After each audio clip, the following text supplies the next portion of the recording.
விஜயோடைய அரசியல் என்ன? என்ன செய்ய போறார் விஜய்? ஏன்னா ரொம்ப சைலன்ட்டா இருக்காரு. பயந்துட்டாரு அப்படின்னு தான் சொல்றாங்க. ரொம்ப ஓ! பயந்துட்டாரு. அவரு எதிர்பார்க்கல. ஏன்னா ம். நீங்க எல்லாத்துலயும் ரொம்ப ரொம்ப ஹைஹேண்டடா பேசிட்டாரு. தாறுமாறா ம். பேசிப்புட்டாரு. போட்டு பார்க்கலாமா? மோதி பார்க்கலாமான்லாம் பேசி பார்த்துட்டாரு. ஸோ உண்மையிலேயே மோதி பார்த்துட்டா என்ன ஆகுங்கிறத வந்து அவரு ஒரு பயப்படுறாருன்னு சொல்றாங்க. விஜய் பாஜக கையில் எடுக்கும் அப்படின்னு ஒரு தகவல சொல்றாங்க. அவரா வந்து நம்ம சிக்குறாரு நம்மள்ட்ட ஆட்டோமேட்டிக்கா அப்படின்னு சொல்றாங்க. நிர்மல்குமார் அண்ட் அட்வொகேட் போய் கொடுத்த பெட்டிஷன்ல சிபிஐ என்கொயரி கேட்குறாங்க. ஒருவேளை தமிழக அரசு பர்மிஷன் கொடுத்துருச்சுன்னு வச்சுக்கோங்க. கொடுத்தால் சிபிஐங்கிறது எங்கேருந்து வரப்போகுது? மத்திய அரசு. யார் சொல்றதை கேட்க போகுது? சிபிஐ கேட்கறது மத்திய அரசு. ஸோ ஆட்டோமேட்டிக்காக விஜயை போய் சிக்கிறதுக்கான வாய்ப்புகள் அதிகமாக இருக்கு. பிஜேபி தரப்பு திமுகவுக்கு எதிராகவும் விஜய் எதுவுமே தப்பு பண்ணலங்கிற மாதிரி பேச ஆரம்பிக்குது. பார்த்தீங்களா இல்லையா நீங்க? நீங்க அண்ணாமலை வந்து பார்த்துட்டு போறவரு, அவரு தான் என்ன பேசுறாரு? கலெக்டரையும் எஸ்பியையும் அவங்க 2 பேரும் தான் தப்பு பண்ணிட்டாங்கங்கிற மாதிரி சொல்றாரு.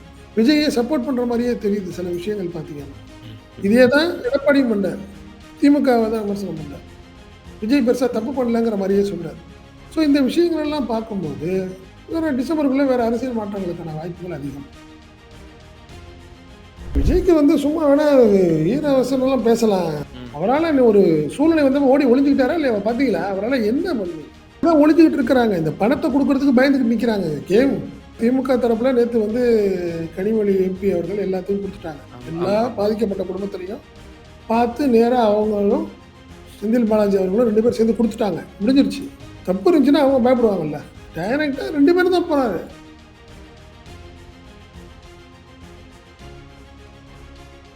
தேவையான விஷயத்த விட்டுட்டாங்க. கோட்ட விட்டுருச்சு தாவேக்கா. எல்லாமே அந்த ஒரே ஒரு வார்த்தை என்ன சொல்லுங்க, தற்குறி தற்குறின்னு தெளிவாவே தெரியுது அது. விஜய் சரண்டர் ஆயிருவாரா, மாட்டாராங்கிறது அப்புறம். அதற்கான வாய்ப்புகள் அதிகம்.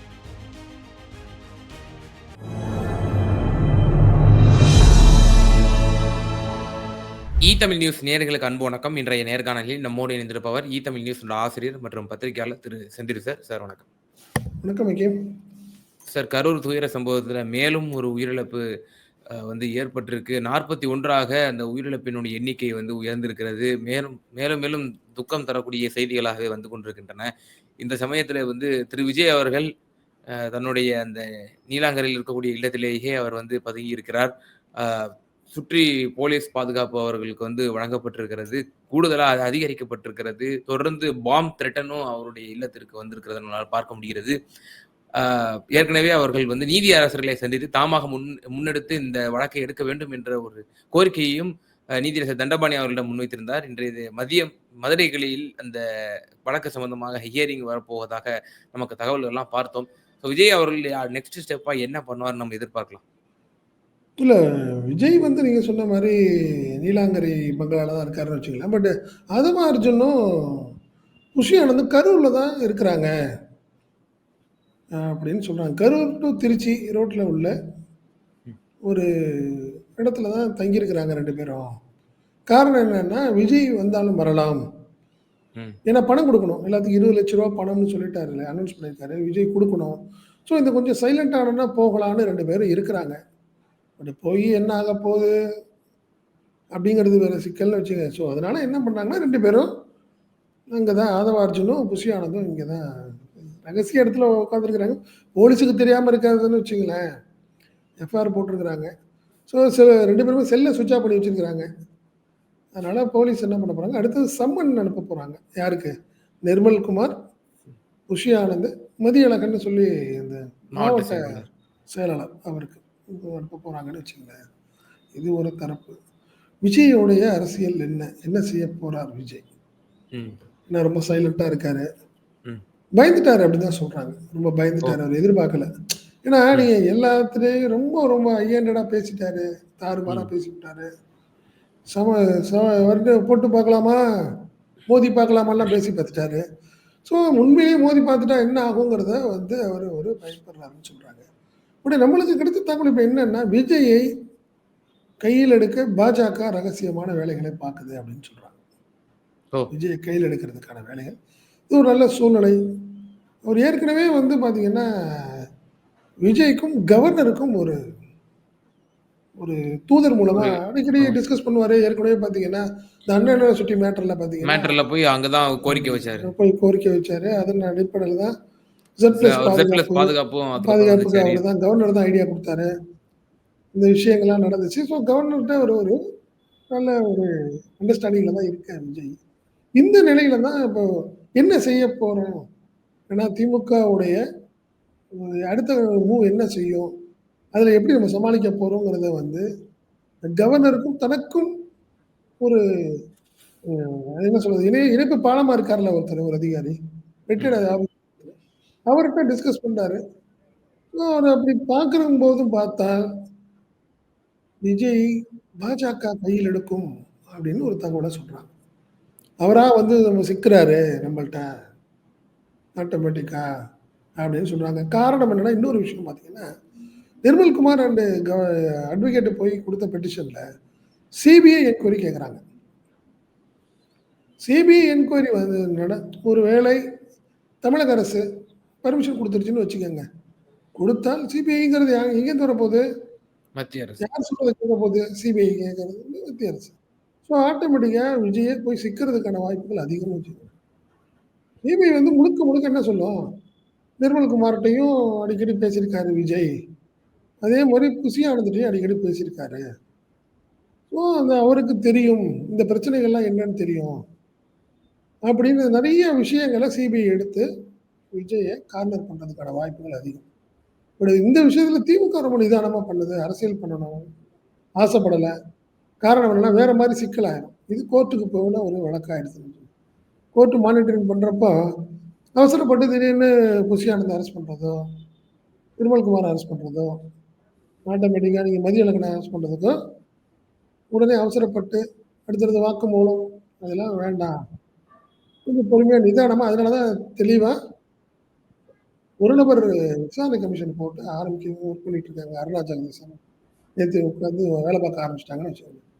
இந்த நிலையில தான் விஜயோடைய அரசியல் ஏன்னா அவரு ஆட்டோமேட்டிக்கா பிஜேபிய ரொம்ப திமுகவையும் பிஜேபி தானே விமர்சனம் பண்றாரு. கரெக்ட்டா ஆமாமா. அவர் 2 பேத்துக்கும் இத மாட்றாரு. ம். திமுகட்ட வந்து என்ன சரண்டர் ஆன மாரி இருக்கும். நல்லா இருக்காது. ஸோ அதனால தான் விஜய் வேற வழி இல்லாமல் பாஜகவிடம் சரண்டர் ஆக வேண்டிய சூழ்நிலையா இருக்குது நான் பார்க்குறேன். ஓகே. ஆமா. ஓ! அதற்கான வாய்ப்புகள் தான் அதிகம். ஆனா உண்மையிலே விஜய் சரண்டர் ஆயிருவாரா? மாட்டாராங்கிறது அப்புறம். அதற்கான வாய்ப்புகள் அதிகம்னு நான் சொல்றேன். இவங்க வராங்க. நிர்மலா சீதாராமன் இன்னைக்கு கரூர் வர்றாங்க. இந்த விஷயத்துல வந்து பார்த்தீங்கன்னா, நிர்மலா சீதாராமன் தான் இன்னைக்கு வந்து விஜயோடைய நண்பர் வந்து நிர்மலா சீதாராமனிடம் பேசுறாங்க. அப்படி பேசுறப்போ அவங்க சில ஐடியாக்கள் குடுப்பாங்க. நீங்க ஒண்ணும் இல்ல. இந்த பெட்டிஷன சுப்ரீம் கோர்ட்ல போடுங்க. ஹைகோர்ட்ல போட்டத சுப்ரீம் கோர்ட்ல போடுங்க. நம்ம பார்த்துக்கலாம் அப்படின்னு பிஜேபி ஒரு முடிவு எடுக்கும்.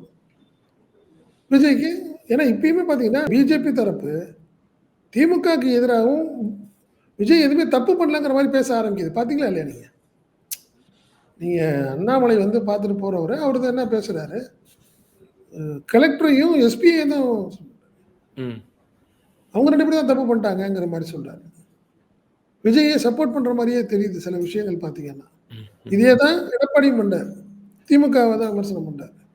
விஜய் பெருசா தப்பு பண்ணலங்கிற மாரியே சொல்றாரு. ஸோ இந்த விஷயங்கள் எல்லாம் பார்க்கும்போது, வேற டிசம்பருக்குள்ள வேற அரசியல் மாற்றங்களுக்கான வாய்ப்புகள் அதிகம். ஓ! அப்படிதான் இத நான் ஒரு பார்க்கிறேன். சாக்கா வச்சு மாற்றமா ஏற்படுறதுக்கு வாய்ப்பு இருக்குன்றீங்களா? விஜய்க்கு வந்து சும்மா வேணா ஈர வசனம்லாம் பேசலாம். கேம். ம். அவரால ஒரு சூழ்நிலை வந்தப்ப ஓடி ஒளிஞ்சுக்கிட்டாரா இல்லையா? பார்த்தீங்களா? அவரால என்ன பண்ணீங்க? ம். என்ன பண்ணியிருக்கணும் ஆக்சுவலா? ஒரு ஒண்ணும் தலைவா இல்லங்க இந்த படத்த சைடு தலைவா படத்த ஓட விடலன்ற உடனே எப்படி வந்து ஆன் கேமரால வந்து என்ன பேசுறாருன்னு நமக்கு தெரியும். அதேதான். ம். அதே மாரி தான். ம். திடீர்னு ஒரு ஒரு சின்ன பிரச்சனை வந்துருச்சு. ஒரு எதிர்ப்ப கூட அவரால வந்து எதிர்கொள்ள ம். முடியல. சுறா படம் பிரச்சனையாச்சு. ம். சன் பிக்சர்ஸும் அவருக்கும். உடனே நேரா போயி மேடம் மறைந்த முன்னாள் முதல்வர் ஜெயலலிதா அவர்கள ஜெயலலிதா. பார்க்கறதுக்கு நேரா கொடநாடு போயிட்டாரு. ம். அப்பாவும் பையனும் போனவங்க தானே அவங்க. ம். சரண்டர் ஆனவங்க தானே. ஏன் மோடிய போய் பார்க்கலையா அவரு? நேற்று மோடிய இன்னொரு போய் தகவலும் வருதே சார். சொல்லுங்க. இது உண்மையா? இல்ல இது வந்து பார்க்கும்பொழுது ரூமர் போல தெரிகிறது. துக்ளக் ஆசிரியர் குருமூர்த்தி அவர்கள் விஜய் அவர்களுடைய அந்த இல்லத்திற்கு சென்று இல்ல, சந்தித்திருப்பார் இல்ல. என்ற போகல கூடும் என்ற அவரு. தகவல்களும் நேற்று இரவு வந்தது. அவரு போகல. போறதுக்கெல்லாம் வாய்ப்பில்ல. ஏன்னு வச்சுக்கங்களேன், அவரு ஒரு எக்ஸ்போஸ் ஆயிருவோம், அசிங்கம்னு நெனைக்கிறாரு. ஓ! இந்த விஷயத்துல திமுகவே சரண்டர் ஆயிருக்கலாமேங்க அவரு. ம்.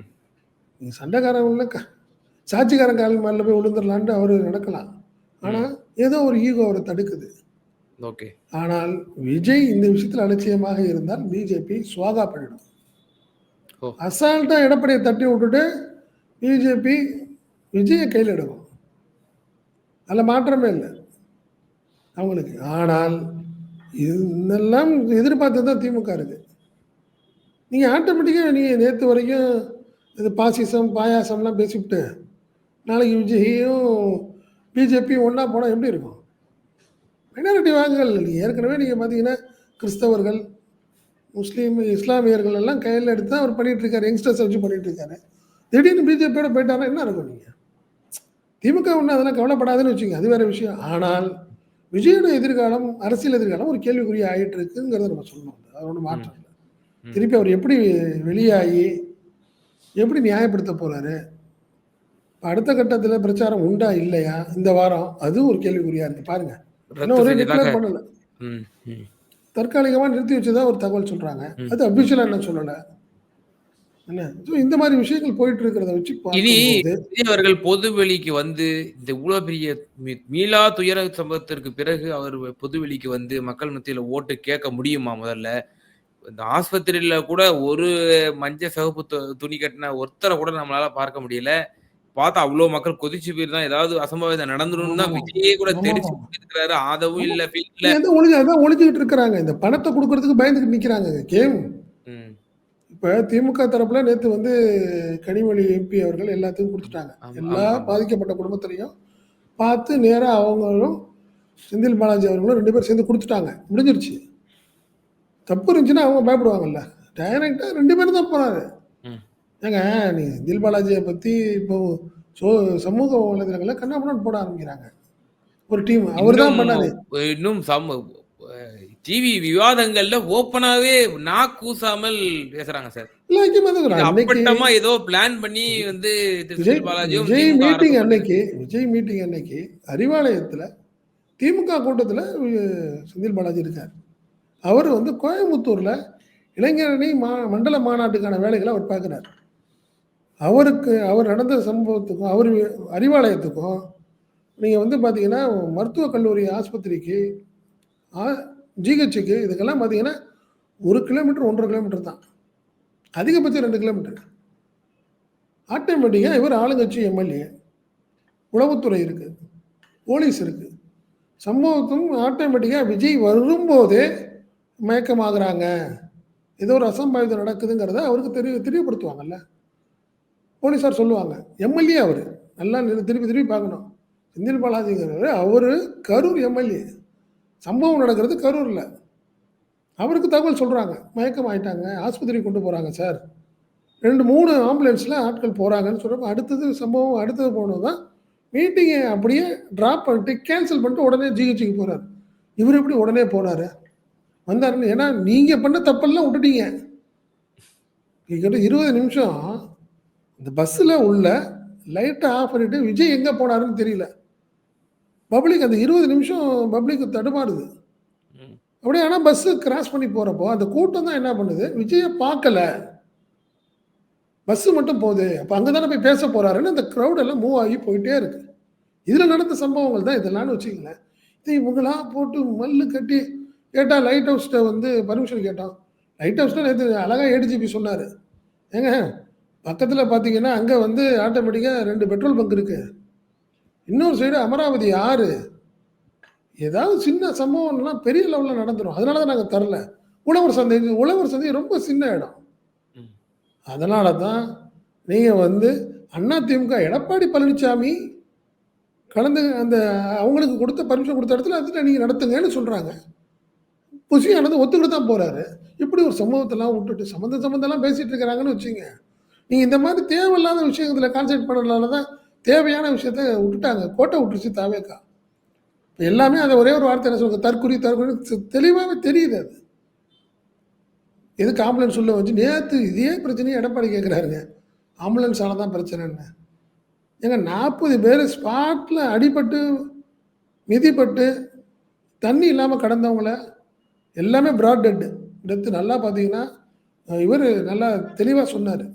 மாசு சொன்னாரு. சுகாதாரத்துறை அமைச்சர். ஆஸ்பத்திரியில அட்மிஷன்ல போட்டு 3 பேர் தான் இன்னைக்கு. 41 சேர்த்து 3 பேர் தான் மத்தவங்க எல்லாமே இறந்து கொண்டு விடப்பட்டவர்கள். ம். ஓகே. எல்லாமே பாடியா ஆயிட்டாங்க. ஆம்புலன்ஸ்ல தூக்கிட்டு போகாம எங்கங்க போவாங்க? இவரு எடப்பாடி ஒரு முன்னாள் முதல்வர் இப்படி சொல்றாருன்னு வச்சுக்கங்களேன். ஸோ இந்த மாரி விஜய் வந்து யார் சொல்றதையும் கேட்காத ஒரு சூழ்நிலையில இன்னைக்கு ஒரு இக்கட்டான நிலைமையில மாட்டிக்கிட்டாரு. இவர வச்சு அரசியல் பண்ண பிஜேபி பெரிய லெவல்ல முடிவு பண்ணுது. விஜய் நெருக்கம் இல்ல விஜய கையில எடுத்துட்டா எடப்பாடியோட நிலை என்ன? அப்படிங்கிறது கேள்விக்குறி. ம். இந்த நெருக்கடிய ஏன்னா வந்து அவர் ஃபேஸ் பண்ணுவாரா? அல்லது இப்ப பலரும் என்ன சொல்றாங்க அப்டின்னா, சரண்டர் ஆவாரு. அப்படி இல்லாட்டி இந்த கட்சியே வேண்டாம்ப்பா. இது போதும். இந்த விளையாட்டு நான் வந்து விபரீத விளையாட்ட நான் வந்து தெரியாம ஆ கை வச்சுட்டேன். ஆழம் தெரியாம கால விட்டுட்டேன். இப்ப தான் தெரியுது எனக்கு இவ்ளோ பெரிய நம்ம சங்கடத்துக்கு உள்ளாயிட்டோம் அப்படின்னு சொல்லி, கட்சிய கூட அவர் வந்து விட்டு செல்வதற்கு இல்ல தயங்க நிகழ்ச்சி மாட்டார். அதான் சொன்னாங்க. ரஜினி அதே தாங்க நடந்தது. என்ன சொன்னாரு? ரஜினிக்கு இதே பயம் தான். ஏதோ ஒரு சின்ன சம்பவத்துல நம்ம பணியில டிராப் பண்ணிட்டு போயிட்டோம்னா, எல்லாத்தையும் கொலையில விட்டுட்டு போன மாரி ஆயிரும். வேண்டாம். அப்படின்னு சொன்னா தான் ரஜினி ஆரம்பத்திலேயே அப்படியே பேக் அடிச்சுட்டாருன்னு வச்சுக்கங்க. இப்ப நீங்க என்ன பண்ண போறீங்க? என்ன சமாளிக்க போறீங்க? நீங்க இது ஒண்ணும் இல்லங்க. இந்த சம்பந்தப்பட்ட 41 குடும்பத்தினரையும் விஜய் போய் பாத்துற முடியுமா? இமிடியேட்டா பார்க்க முடியுங்களாங்க? இந்த ஒரு 10 நாள்ல நடக்காது. அப்புறம் ஏன் இப்படி ஒரு பொழப்பு உங்களுக்குங்கிறேன் நானு. உங்களுடைய தவறுங்கிறது இந்த 41 குடும்பத்துக்கும் தெரியும். இல்லாத ஒரு கூட்டம் வந்து கரூர்லயே இல்லாதையும் சம்பவத்த பார்க்காத கூட்டம் வந்து சமூக வலைதளங்கள்ல கன்னாபின்னான்னு போட்டுட்டு இருக்கு. அது வேற விஷயம். இந்த 41 குடும்பத்துக்கும் தெரியும்ல. ஒரு அம்மா ஒருத்தர் வேணாம், கட்சி வேணாம், கட்சி வேணாம்ன்னு சொன்னா கேட்கவே இல்லன்னு ஒரு அம்மா அழுவுது. ம். இன்னொரு அம்மா சொல்லுது, ஓப்பனாவே பேசுது.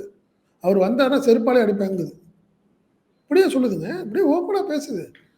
நாங்கலாம் தெருவுல நிக்கிறோம். இவரு ஏசி ரூம்ல போய் படுத்துக்குவாரா? அப்படின்னு கேக்குது. சரி இதெல்லாம் கோபத்தின் வெளிப்பாடுன்னு வச்சுக்கங்க.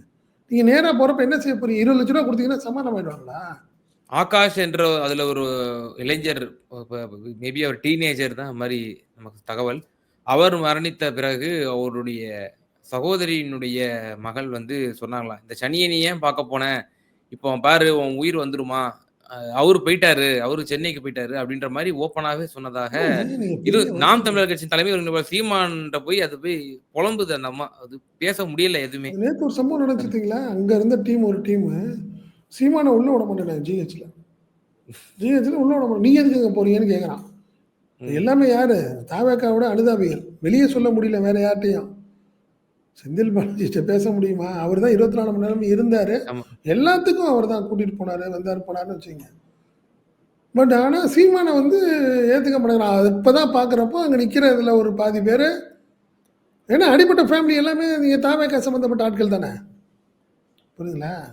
நீங்க இப்படி இருக்கிறவங்க 2 புசி ஆனந்தையும், ஆதவ அர்ஜுனையும் போ சொல்லலாமே கேம். சரி புசி ஆனந்த் மேல ஏதாவது கேஸ் போட்டுருக்காங்க. Police புடிச்சாலும் புடிச்சிரும்.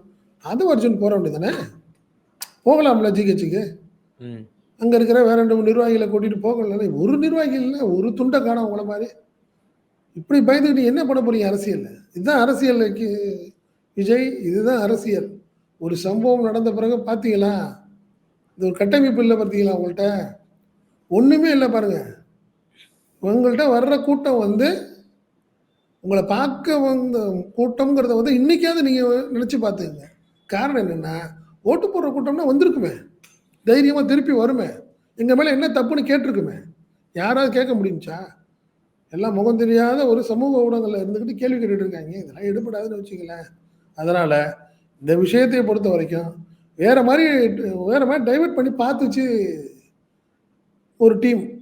AIADMK IT wing, TVK team எல்லாம் சேர்ந்து செந்தில் பாலாஜின்னு ஒரு நபர நோக்கி போச்சு. ஒண்ணும் எடுபடல.